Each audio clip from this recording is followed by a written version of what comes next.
Hello, friends, and welcome back to 20 Questions With. For those of you who are new here, this is my fun way of introducing you to new costumers and costumers by asking them 20 silly questions. Today, we're talking to Jenn of MsJennMakes. Welcome to my channel, Jenn. Hi, thank you. I'm excited to be here. Excellent. Can you tell us a little bit about yourself and your Instagram? And you do have a YouTube channel, so... Yes, I do technically have a YouTube channel, very old and sporadically uploaded on, mostly because I am a perfectionist. And That's a bad thing to be if you're a YouTuber. I try, and Noelle very much encourages me to just film something and put it up, and I try. Then sometimes I don't, but every once in a while I get the mood. I'm Ms. Jenn Makes, and I sew clothing and costumes, and I knit things now.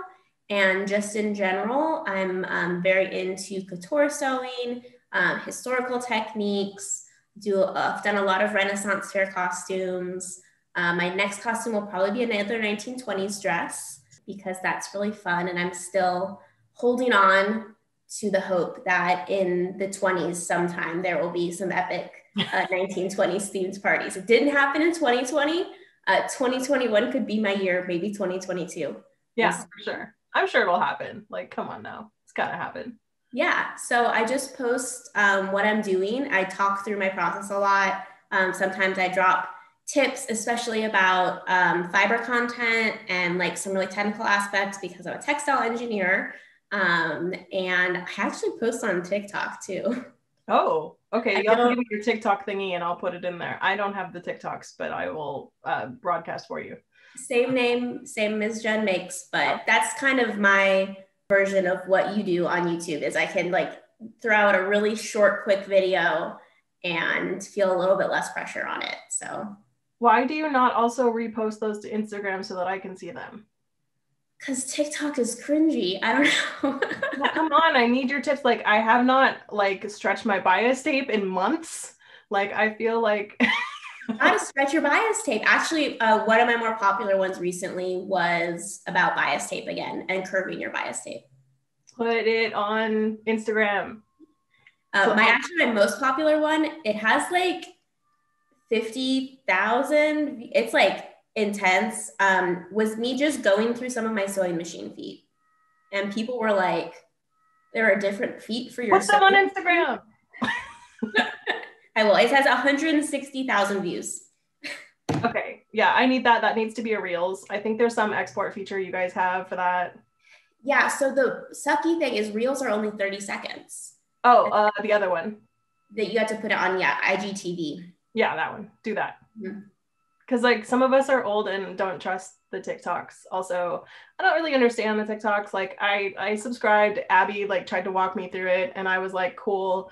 And I basically just saw Nicole and Abby's videos for like ever. Also, like there's a lot of people screaming at you on TikTok. I don't love that. Yeah, my sister, who being a Broadway actress, has been unemployed for the past year. Oh. Got into TikTok, and she made me make a TikTok. And actually, the first like half of my TikToks were actually made by her. I sent her video footage. Oh. And she made them because my phone could not handle TikTok. I got a new phone since then, so my new phone can handle like an editing looping video. But it used to be my phone would crash every 4 Instagram stories. So. Oh, that sounds like a party. Yeah. Yeah. Fun times. All right. Are you ready to play 20 questions? Yes. All right. What did you want to be when you grew up? I was one of those kids that wanted to be like 7 things at the same time. Yeah. Okay. And I wanted to be a dancer and a teacher and an author and a director. Okay. And, you know, several other things along the way. I think my parents said when I was really like 2 years old or something, I would introduce myself to people at the park and tell them I was going to be the president. Oh, hey, still could happen. I have now grown up and I don't want any part of that life. That's actually the best reason to be the president is if you don't want to be president, because the people who do want to be president are like questionable. Yeah. And then my dad says that my handwriting is so terrible, I was destined to be either a doctor or an engineer. I did not become an engineer. I'm not currently an engineer, but my husband likes to remind me once an engineer, always an engineer. So I mean, you're a textile engineer. Right now, actually, my title is marketing manager.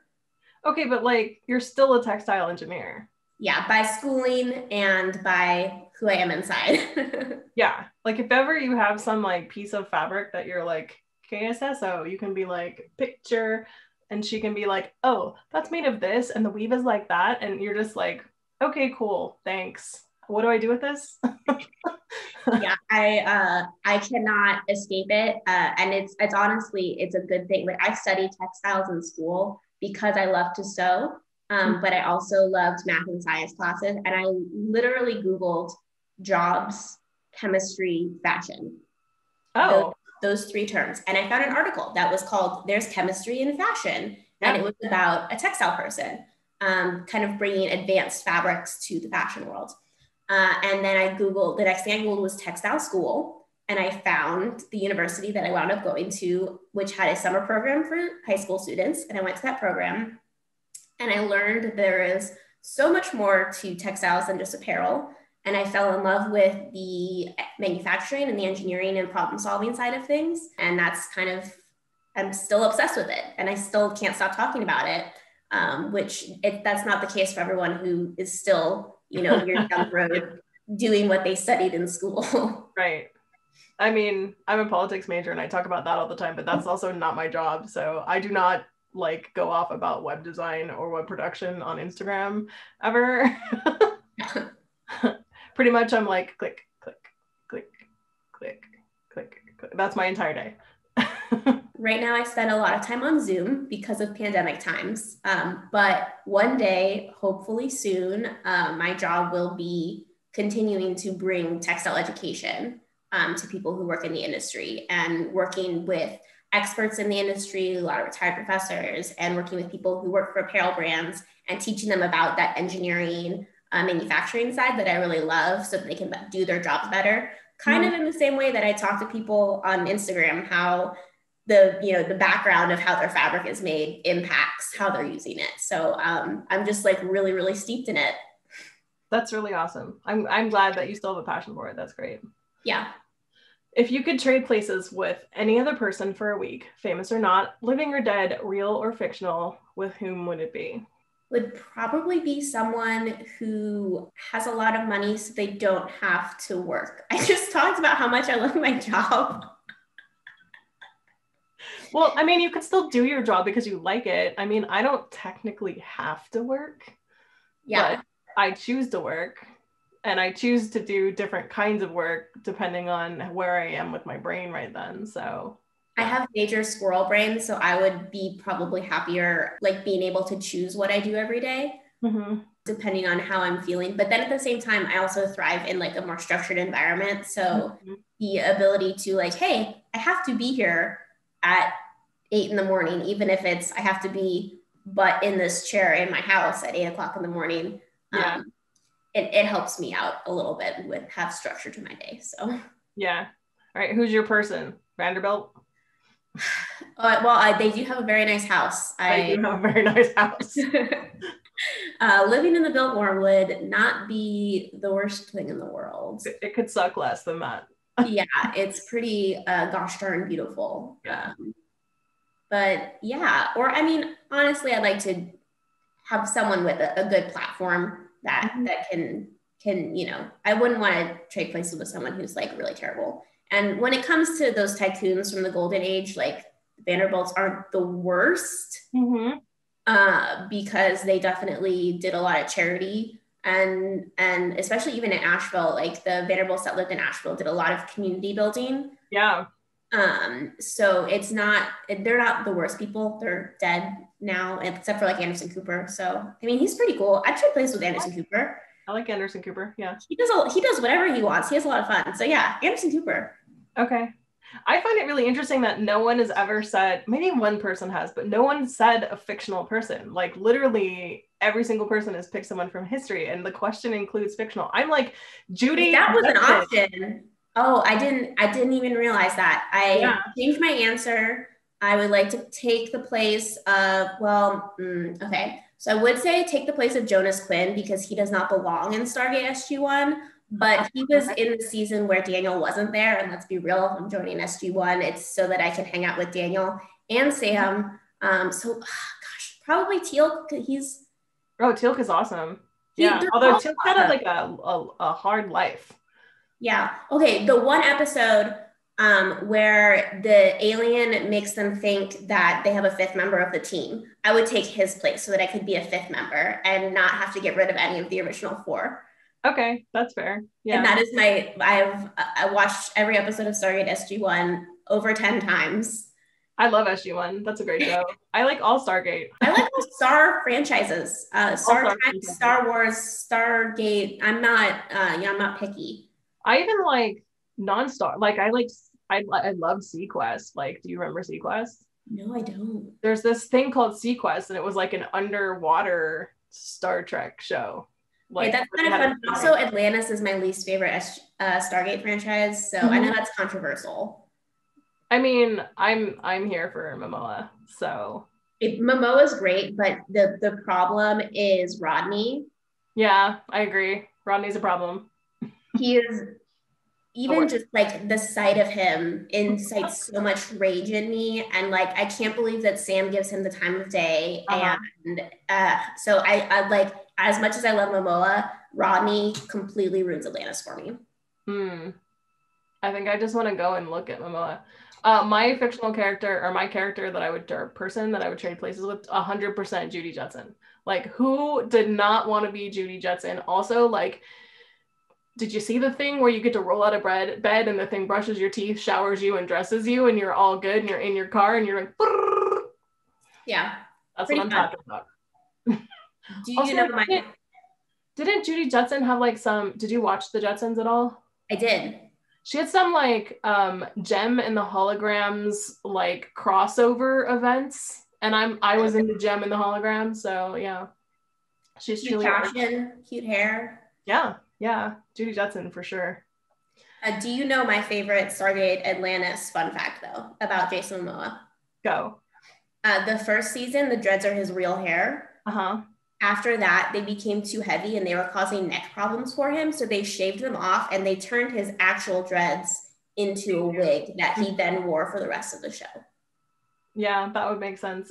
So I have some interesting, so I used to go to Comic-Con, like San Diego Comic-Con a lot. And it used to be back in the day when you didn't have to wait in 7-hour lines for everything. Yeah. You could literally sit in Ballroom 20 and watch at one point 3 different Stargate shows panels go through, and I was there before Atlantis even happened when they announced the cast of Atlantis and they brought Momoa out, and I was like, hello. That guy's pretty cool looking before he got really famous on Game of Thrones. So yeah, and he walked out and I was like, hi, how are you today? Yeah, it was good stuff. I'm very jealous. If you could learn any one skill in the world without trying, like Matrix style learning, what would you pick? I could pick like a fake skill, like not being in pain or being healthy. Can I learn how to be healthy? I mean, I guess that is kind of a skill. Mine is woodworking. Like, I really want to learn woodworking. Yeah, flower arranging, which is the one craft I'm not good at. It's actually way hard. Like, everybody thinks that is so, you just plop some flowers in a bit. No, that is not how it is. That and like art lettering. Oh yeah. I can do some calligraphy, but just like, I took some classes, but it's like not like modern calligraphy. It's like very old style italic, little bit of Gothic. So illuminated manuscript-y.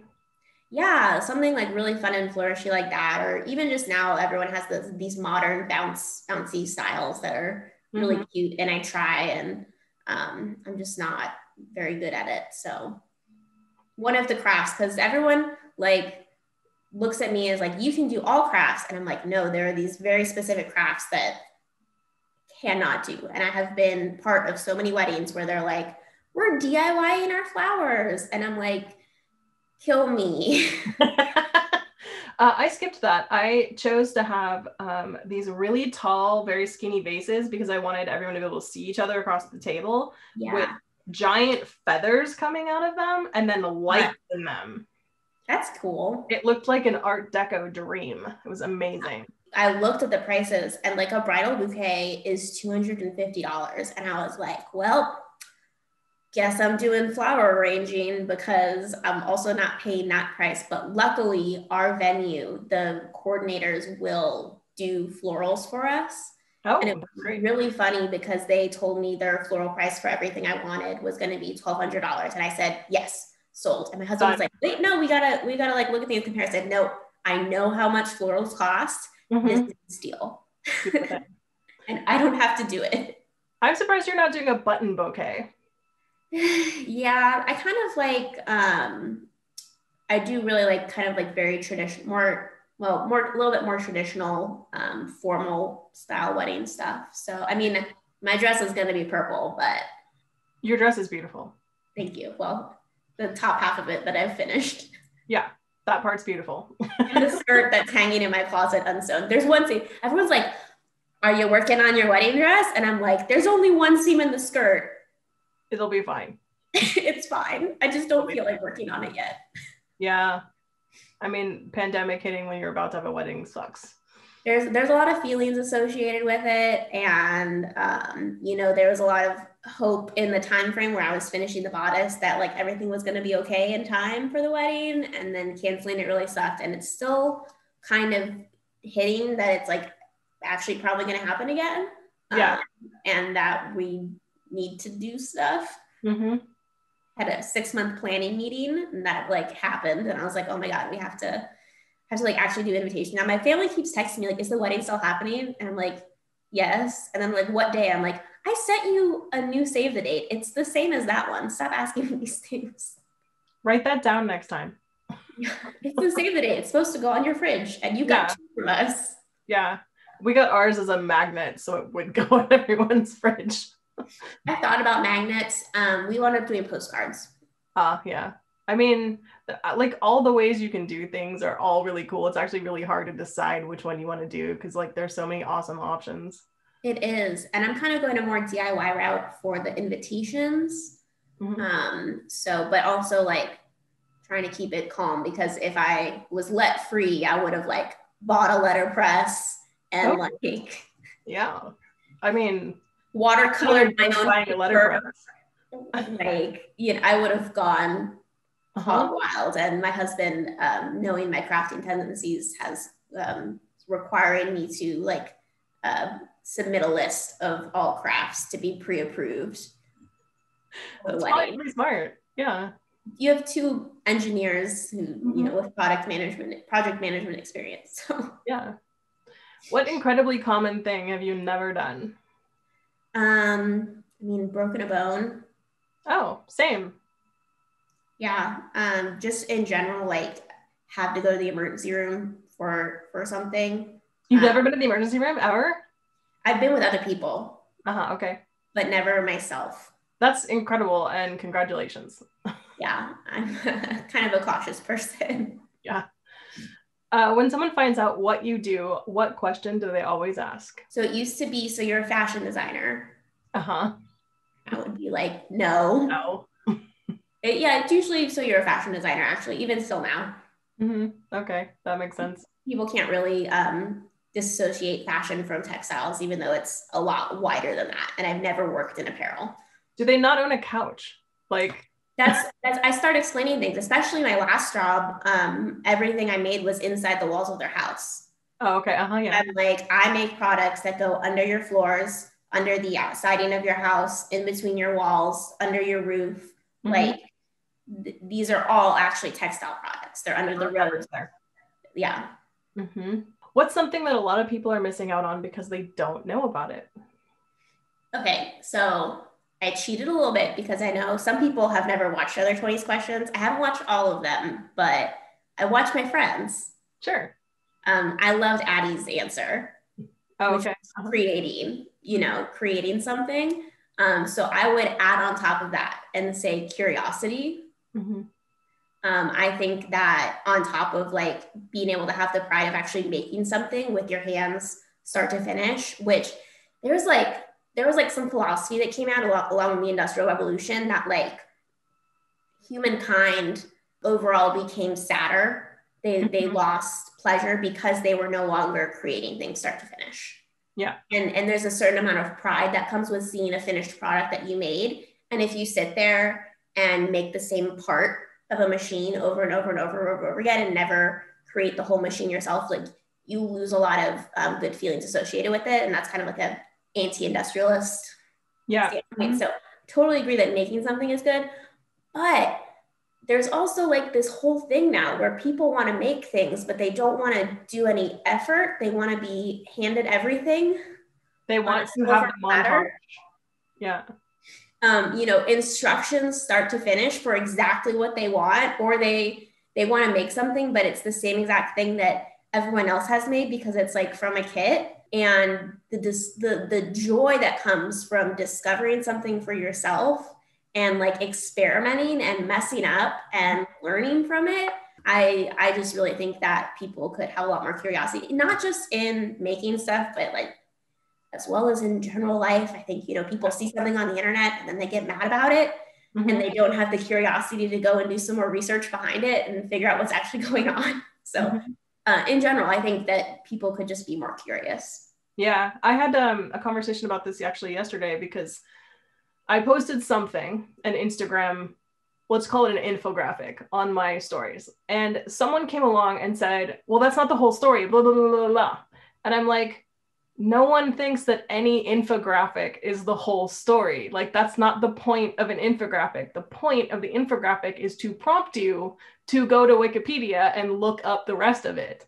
So if you're just flicking through Instagram, learning all your information or your news or whatever by whatever sensational thing someone's posting or some snarky comment someone's posting, that's not okay. Like, what you're supposed to be doing is going to Instagram, seeing this and going, wait a minute, what is that? And then going and doing your own research. Like, it's a prompt, right?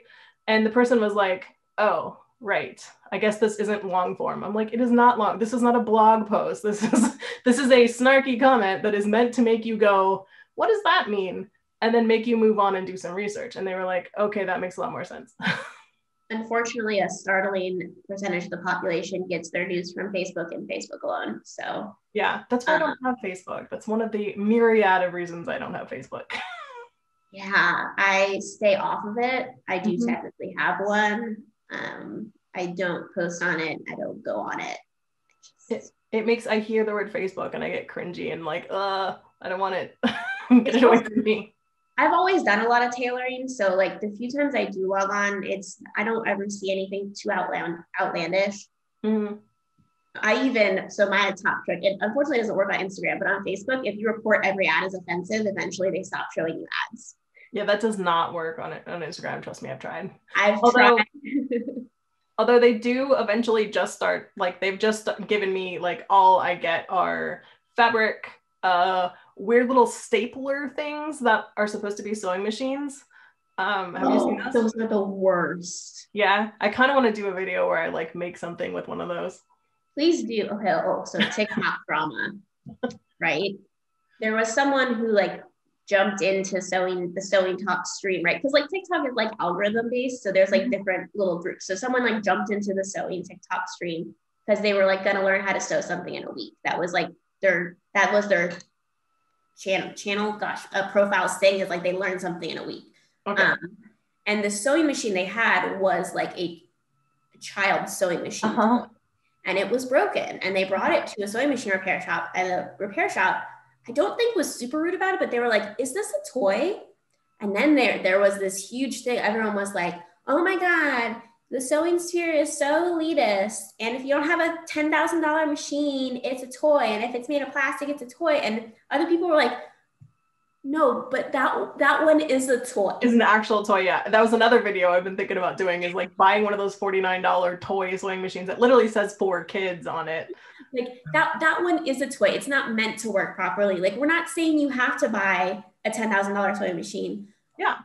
But that one is actually a toy. And then she was like, a couple days later, she was like, got this sewing machine at the thrift store. We're going to see if this works. And it was one of the Singer stapler ones. And everyone was like, that's worse. I want to do insertion lace with the like stapler thing. Because the thing about the stapler thing, it's not making a lock stitch. It's actually making a chain stitch. So Yeah. Fall out. Yeah. That's the shtick. I would almost, I'm super anti-glue in my sewing. Mm-hmm. I would almost rather she learn to sew with stitch witchery than for reals. A sewing like that. Fabric-tack that down, everything's fine. Like that, honestly, some Eileen's glue would work better than one of those machines. Absolutely. And it's not, I'm not saying that you can't sew on whatever machine. I have sewn on a lot of free and very cheap and very old machines.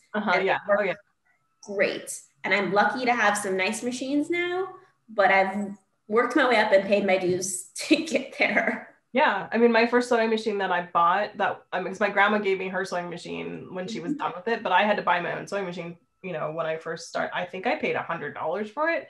I sewed on that thing for like 15 years. Like, that was fine. Yeah, I sewed on my grandma's Singer Featherweight for a very long time. Yeah. My aunt gave me a sewing machine for my high school graduation as a gift. I did a lot of sewing in high school, and I sewed on that machine for 10 years, and I sewed through my finger on that machine, and then I got a new one. I've never done that. People tell me they do it all the time. I'm like, how did you get your finger underneath the foot? Well, so mine was on top of the foot, and then you don't have to go in. But what happened was the computer was on the fritz. Oh. And it would think I was like, I would take my foot off the pedal and it would keep sewing and it would not stop unless I turned off the machine. Mm-hmm. So that's how it happened. I needed to fix something and I really quick reacted and took my foot off and put my hand in there to fix something, but it kept going. Okay. Yeah. This is one of the reasons computer, this thing is a massive computer. That computer sewing machine kind of are terrifying in a couple, a very variety of ways. The one that I bought that was $100. Obviously there's no computer parts in any way. And it was actually awesome because I could take the entire thing apart and clean it and I lube it, do all the things to it. So it was great. I mean, get your machine service, people, but it was still good. I really enjoyed that machine. I still have it. I do have that featherweight because that thing is worth a lot of money. I do. Yeah. It needs a new belt, but I still have it. It's family heirloom. I sewed a lot of stuff on that machine. I did all my first costumes. Well, not my very first costume, but I did most of my costuming when I was younger on that machine. I've been pondering buying one because they have ones that have been when they get really gross, then the people take them and they refurb them and then they give them a neon purple. Yeah, pretty paint colors. Yeah. I'm can I get a fuchsia one that's dichrome? That would be awesome. I bought that purple grommet press. Oh yeah, great. Yeah, good. It just came yesterday. I mean, there's nothing better than a grommet press. I don't have one, and I really want one, so I might buy one too. I have this list of sewing things that I want to buy. Yeah, I don't even have grommet dies because I don't do grommets on anything. Mm-hmm. But it's for those jeans buttons and the snaps. Yeah. I do buttons and snaps on a lot of stuff, and I am not good at hammering. Yeah, and you could put rivets in your jeans if you wanted to. The great thing about those presses is you can get a die for almost anything, and then you have one press and a million different dies. So exactly. So I have just 2 dies now, but I can get a die for anything. I actually kind of was should I get the bedazzler die and buy some of these rhinestone studs? But I am a closet and secret bedazzler. I want to bedazzle anything. Literally, if you showed me one of those jean jackets with rhinestones all over them and jeans with rhinestones, I'd be Canadian tuxedo me up. So yeah, my next jean jacket, because I made one rainbow jean jacket. That was amazing. The black one with the rainbow top stitching. That's my winter jean jacket because it's underlined in flannel. I'm gonna make a summer jean jacket, and I got some cone denim. They did a rainbow selvage for Pride Month. Ooh. So it is regular lightweight stretch denim, but the selvage is rainbow. So I'm gonna lay everything out so I can use as much of the selvage as possible. And then I need some way to make it rainbow on the outside too. So I have my 2 rainbow jean jackets, and might have to be bedazzling. Yeah, I think it'd be cool to do jeans with that too. And if you could get the selvage to run in the seam down your leg somehow, I don't know how you would do that, but That would be cool. Yeah, well, it's a whole thing. It's a whole subculture, selvage denim. And basically, you have to accept that the fit is not good. Yeah, that's okay. You wind up with drag lines, and they basically have to exist in order for the legs to be that way. And they do actually curve in at the hips, so you can get some better hip shaping. But yeah, I want to make a pair of like selvage denim jeans too. But if you could get super stretch denim, then you could make like you could fight a little bit of that. Yeah. And cone denim, like this one is a stretch denim. Cone denim does make stretch denim selvage. Unfortunately, it's no longer made in the US, which is just like, it's like a heritage thing. Like Cone denim was the US denim producer and they shut down. But I kind of want like a pair of rigid jeans. So when they were shutting down their cone mills, I bought a 10-yard bolt of some stretch denim from them. Mm-hmm. So I have a lot of stretch denim to use up. Oh, that's cool though. Like, I mean, over the course of your life. Yeah. Yeah. I've got a pair of jeans and then another pair of jeans in process and a pair of shorts now out of it. So it's good. And I offer it to friends too. I'm like, hey, you want to make some jeans? Like I got some denim for you.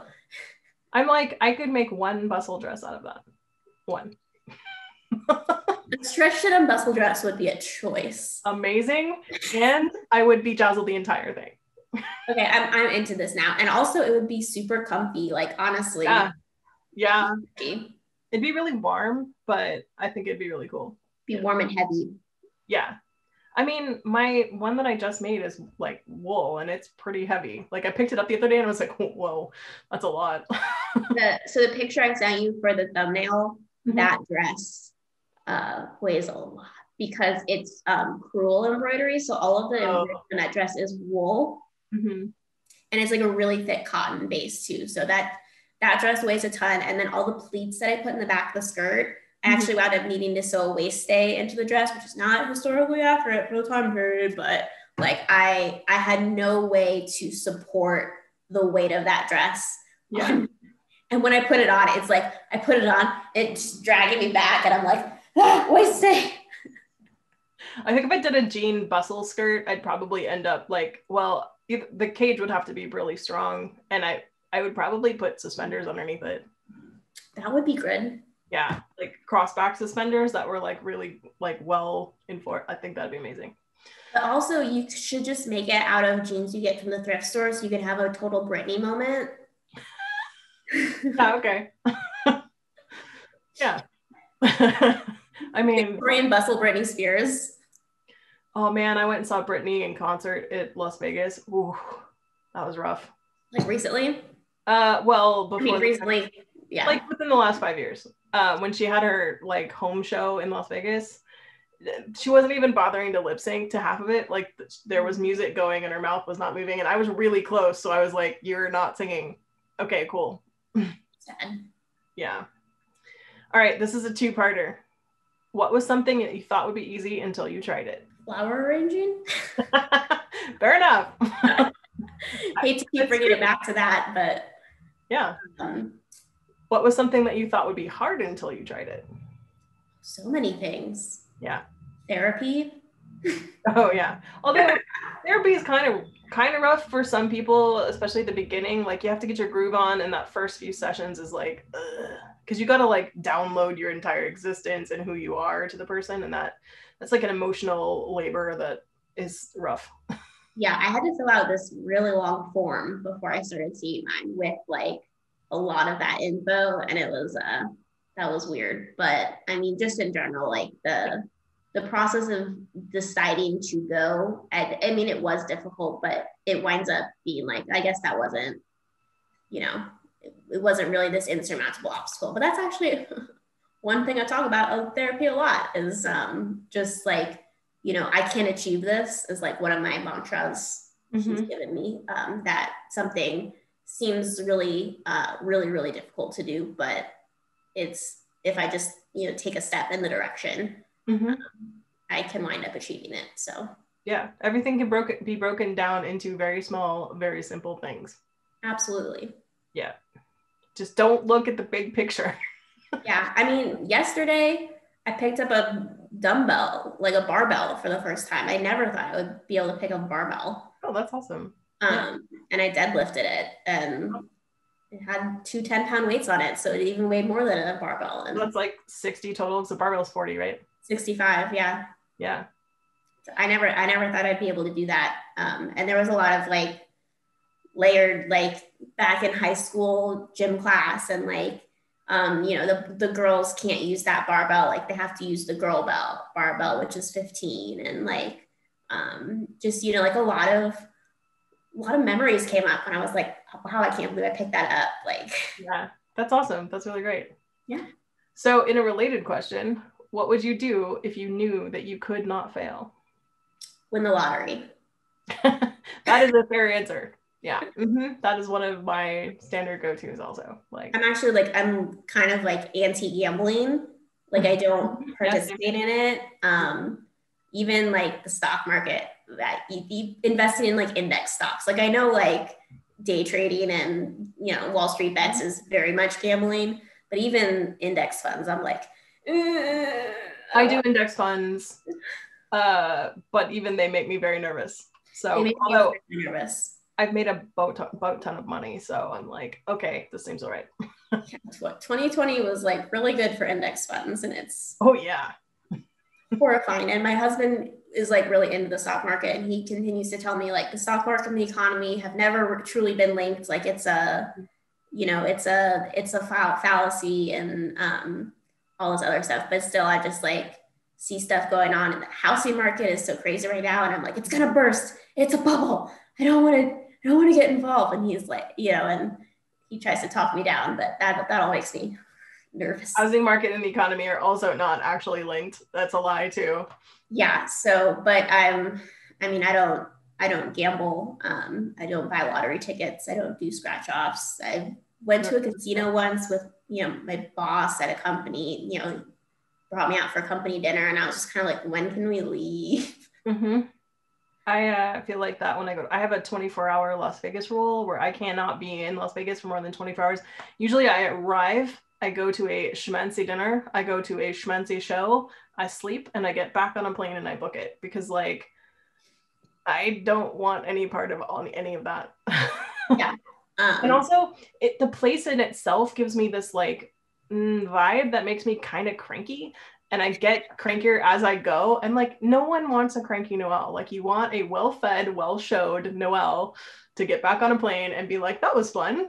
I can see it. The only time I've been to Vegas, I was in high school. And so my high school, because I went to high school in Arizona, right? Mm-hmm. Every semester for band and for orchestra, we'd go to California and do a little tour around, and went to Riverside most of the time. Riverside is a great band. Yes, Riverside Community College. They were like our big brother band. RCC is a great band. And we would go, and they would like, we'd get to go after hours with them, and we'd do our show for them, and they do their show for us, and they'd be like, you guys are so great. And we'd be like, oh my God, they're celebrities, and just like total band nerding. Yeah. So we would do that every year. We stayed in the same, it's a Holiday Inn Diamond Bar. We'd stay in the same hotel. Our high school has a great band also. They feed community college. We'd go to competitions in the area with orchestra and with band, and choir would go as well, but I wasn't in choir. And so like the hotel loved our high school because we were always like super clean and respectful and quiet. And so we got great rates, got great upgrades. We had a whole ballroom to ourselves for private breakfast and everything. There was 160 kids going. You know, it's like a lot of people, and we weren't allowed to use the elevators. Oh, yeah. Those got taped into our rooms that night.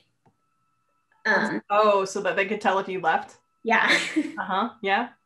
So just like, you know, it was a very locked down process. So they loved us. My senior year, they decided to take the orchestra to Las Vegas, which UNLV has a great music program. And so that part of it was great, like going and doing clinics with the orchestra program, but there was no competitions for us to go to. The band moms didn't let us drive down the strip. Mm-hmm. We did go into casinos to eat at buffets and then immediately left. Mm-hmm. We saw the Blue Man Group and the Lion King. So those were pretty good shows. Oh, yeah. But usually we went to Knights of the Round Table or whatever it's called. Excalibur. Yeah, in California, and we go to Disneyland. So it was like the medieval times. Yes, medieval times. Dinner and tournament. Yes, we usually go to medieval times at Disneyland. So it was like, even though Blue Man Group and you know, and it's great, but it's not Disneyland for high school Mhm. kids. But it was just like overall a terrible trip. And then the hotel, we got served for breakfast pancakes, like just pancakes, no syrup, no sides, no butter, Yeah. no Mhm. juice, pancakes. That's not enough, especially for growing kids. Yeah, so we were just overall really disappointed by it. We were like, we want to go to California and go to all the places we've been going for 4 years, and that's my only Vegas experience. I'm sorry it sucked. Vegas can be cool if you do it the way, like, you have to figure out who you are as a human and do it the way that it's going to work for you. Like, I don't need the shopping because I come from California, please. Like, we've got this shopping thing down. And also, Vegas prices aren't any better. And I don't gamble, and I don't smoke, and I don't do any of the things that people do in Vegas. So my shtick is I want to go to the fancy restaurant, I want to go to the show, and I want to get out. Yeah, going to restaurants would be, well, also cheap. Yeah. I like eating good food, but I'm also like, I could probably find a good enough like Oh, local yeah. bar that has decent food for not, you know, Yes. super expensive. But I mean, the times that I've been to a very nice restaurant, it's like been worth it. So it's something I need to do more. But Yeah. It's just like if you're going to go to a Cirque du Soleil show that's only in Vegas, you might as well have a good meal while you're there anyway. Like, absolutely. you can't eat at McDonald's or you can eat at the schmancy restaurant. So I'm going to go schmancy. Yeah. And if you're on that half the country, that's kind of like the place to go for shows. I can go to New York. I mean, not that I do, but I can go to San Jose because we have a traveling Broadway situation. Like, I have tickets, and I like the Broadway is bringing Hamilton to San Jose this year. So I'm like, I don't need to actually go. It's like 15 minutes away. my sister was supposed to be on the national tour of To Kill a Mockingbird right now. Mm-hmm. Well, I'm getting told like our tickets just got re-upped and they're doing it because they're like enough people are vaccinated. So Nice. yeah. Well, it's kind of like an equity thing. Equity still isn't letting the actors do it. Okay. Big major drama right now. Ooh. They're also asking people to pay their bills. And they're like, well, I haven't worked in a year. So Nope. now I'm not going to pay my equity dues because I'm not working, and it's your fault because you won't negotiate. SAG's negotiated. They're filming stuff. SAG's like figured it out. And equity's like, mm-hmm. I mean, to be fair, it's necessary for you to be in a room with a lot more people than if you're filming a movie, because you can par down a movie set a lot, as it turns out. Very true. But you cannot do that for a theater performance and like make money. So it's a difficult situation, and I'm sure if you include this in the video, all the theater nerds are going to come out in the comments, because I'm not a theater nerd. I'm only tangentially related to it. I mean, welcome, theater nerds. Welcome. I'm surface level theater knowledge based on what I get told. I'm a theater nerd in that I go to a lot of theater, and I used to be in the pit for theater. Nice. What did you play? Flute and piccolo. I knew it. What did you play? Wait, hang on. What? Can you guess? You kind of strike me as a French horn player, but I don't know. Tell me. Cello. Cello. Okay, orchestra, right. Yeah, and guess what I played in the marching band? What did you play in marching band? The flag. Oh, color guard, yeah.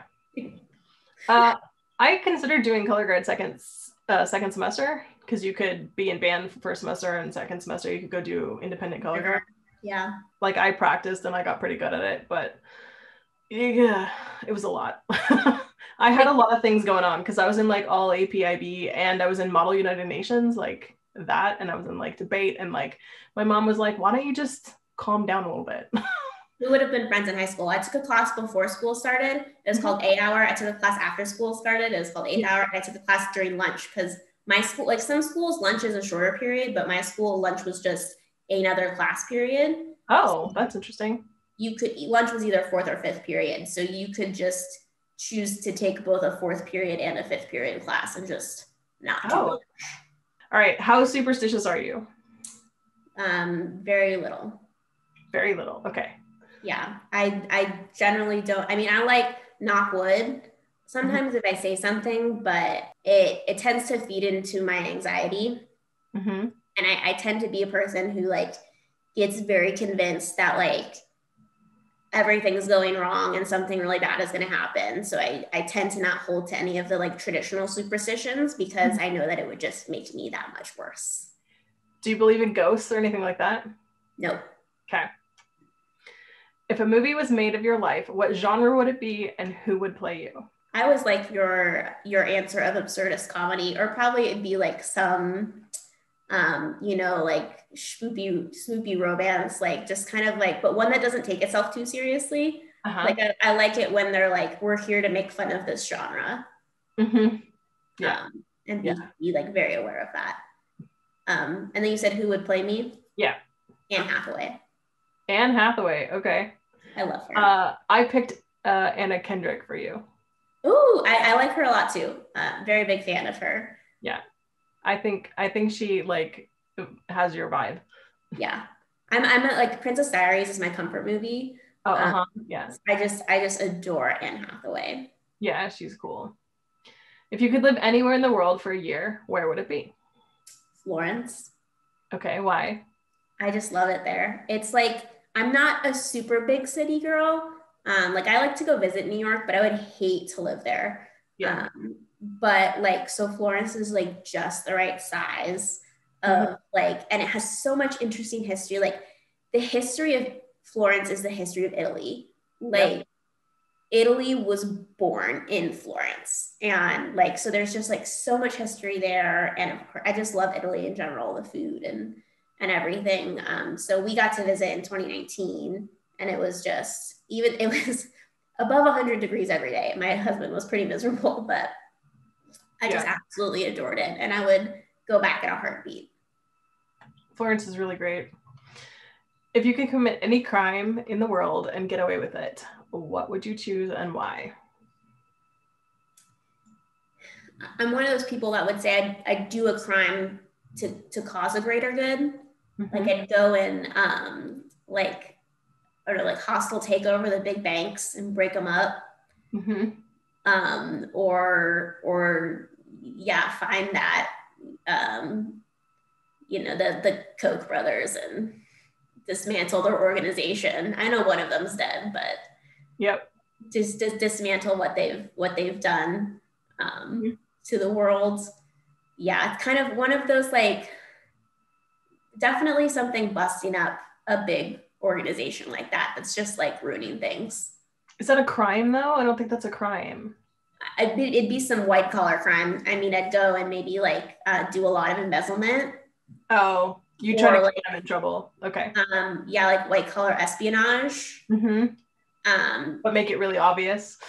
Or arson, set their servers on fire. But those server warehouses are pretty well protected, so that'd be a little more difficult. If you could choose any two famous people to have dinner with, who would they be? These people need to be alive. It's kind of hard because I don't really idolize a lot of famous people. You could just like have dinner with them.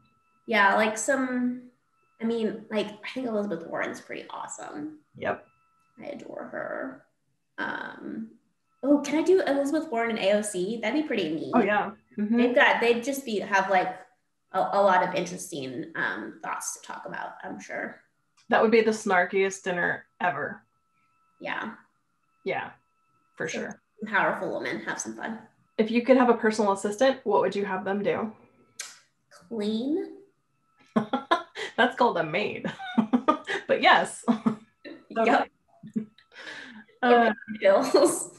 Just not that I just need someone to do the thing for me.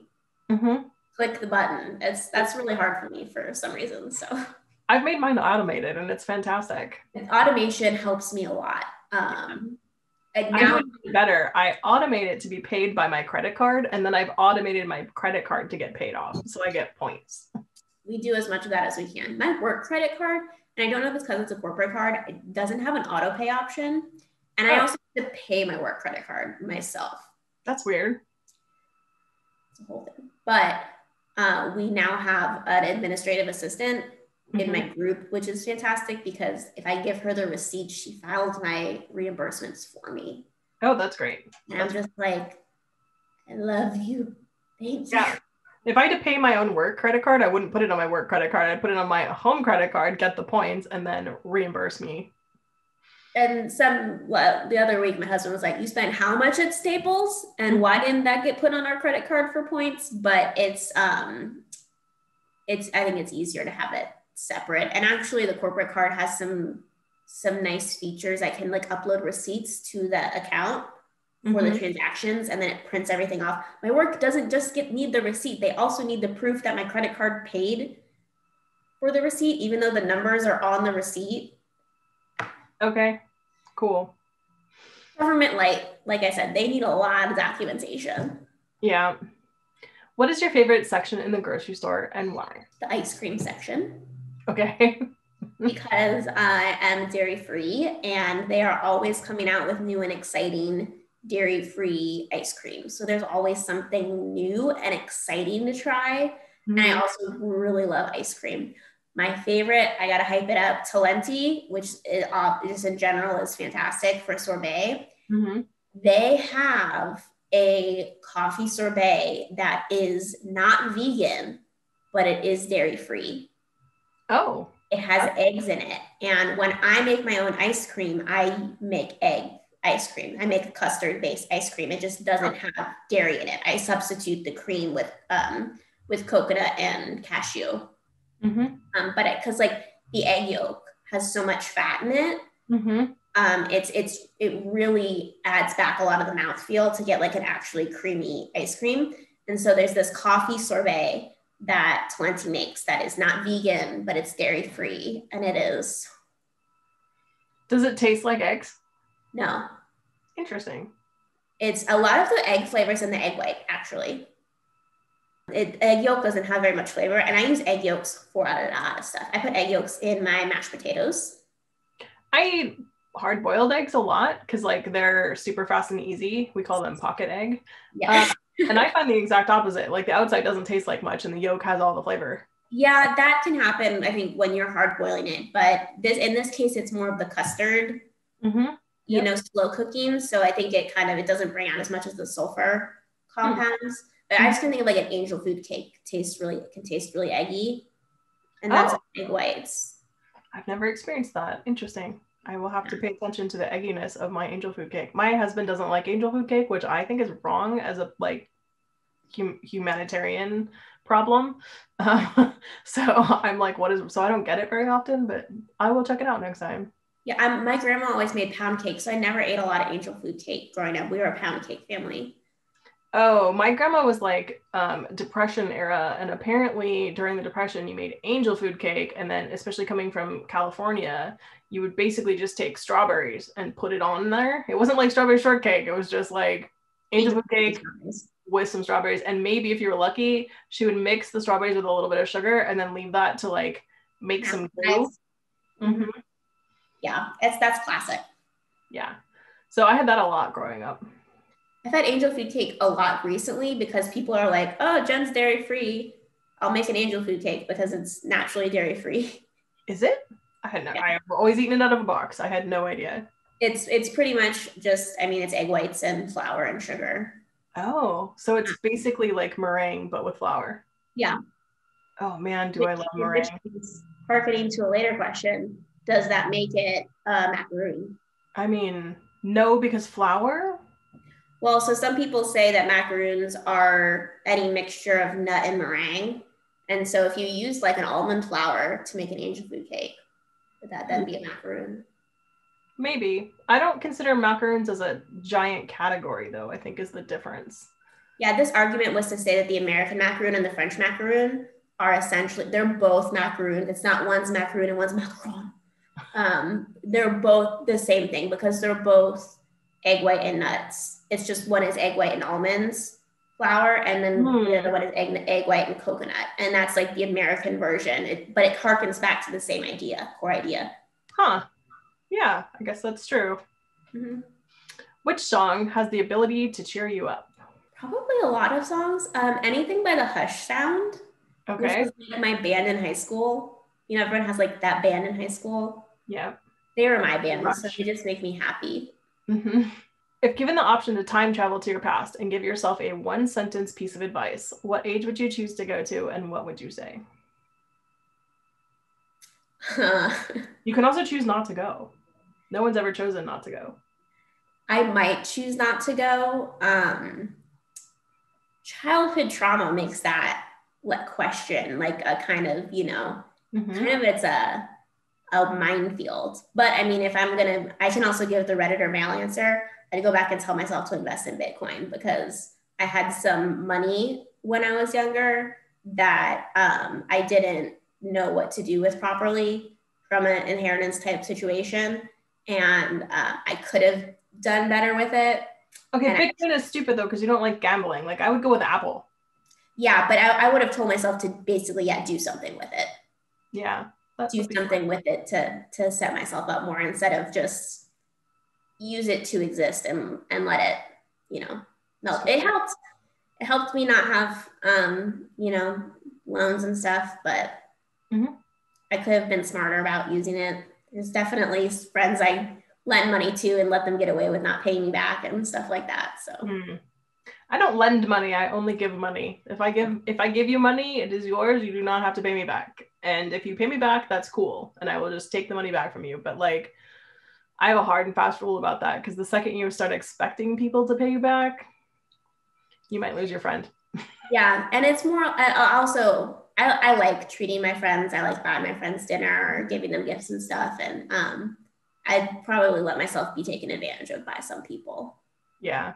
I have this, like, that is my love language, gift giving or whatever. Yeah.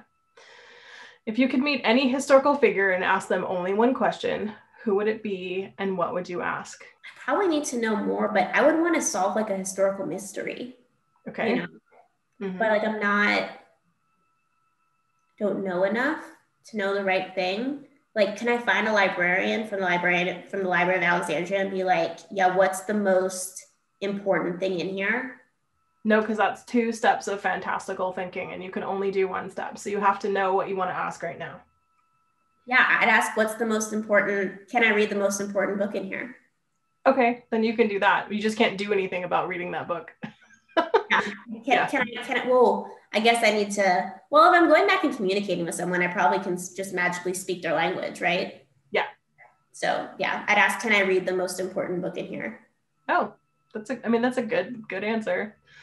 I have a new one, which is I would solve the debate of Shakespeare by going back, meeting Shakespeare and saying, who are you? Yeah. Did you write it? Yep. Like maybe there is no Shakespeare. Maybe it is blah, blah, blah. Whoever everybody thinks, like there's a million theories about who it is. Yeah. Or is it more than one person or whatever? But I would be like, all right, let's do it. Let's find that out. Although there's part of me that really likes the fact that we don't know or we're not sure or whatever. Like there's still like mystery in the world. So maybe I would know and I wouldn't tell anyone. We can solve one of those mysteries that doesn't really matter as much. Like maybe some people will reassign their efforts to something more important. Yeah, I like the Jack the Ripper answer too. Like, ask Jack the Ripper, who are you? Yeah. Have you read the Thursday Next novels? Yes, I read at least one. Is that Jane Eyre? Yeah, The Eyre Affair. I did not like that book. Oh, I just read it. I liked it. I think maybe I was in the wrong headspace when I was reading it because like it's got some absurdist humor, so you've got to be into absurdist humor, but I'm kind of into absurdist humor, so. Yeah, I think I need to reread it or maybe listen to it or something. I was just like, what is even going on for most of it? Yeah, though there's a group of people there's different groups of people. There's like Shakespeare purists who think Shakespeare wrote it, and then there's like different groups of people who think different things because, literature is so entrenched in their society, so. Yeah. I read the first one and I was like, what? I think I need to give it another go though. Yeah, I read it on Libby. Mm-hmm. If you could have any artifact, piece of art, or thing from any art gallery, what would you have? I would have a Dior. Oh, yep, that's a good one. Let's be real. I mean, I'm like a big fan of like Rembrandt's and stuff, but like I would have a Dior so I could study it and recreate it. Like I would say like the bar jacket or the seafoam mermaid dress or like one of the greats. That's a good answer. And your last regular question, how long would you last in the zombie apocalypse? In the initial fighting phase, not very long if I had to fight. If I manage to escape the fighting or hide out past most of the fighting, I like to think that I'd survive post-apocalyptically, pretty well. I've got some good skills in terms of cooking and fire making. I've taken desert survival classes, so like I'm, I can do that. I can obviously sew and knit and make things for people, and I'm also good at like cutting hair. I cut people's hair, and I could make it in a post-apocalyptic society, so long as there was society. But I am a pacifist, and I am not good at fighting.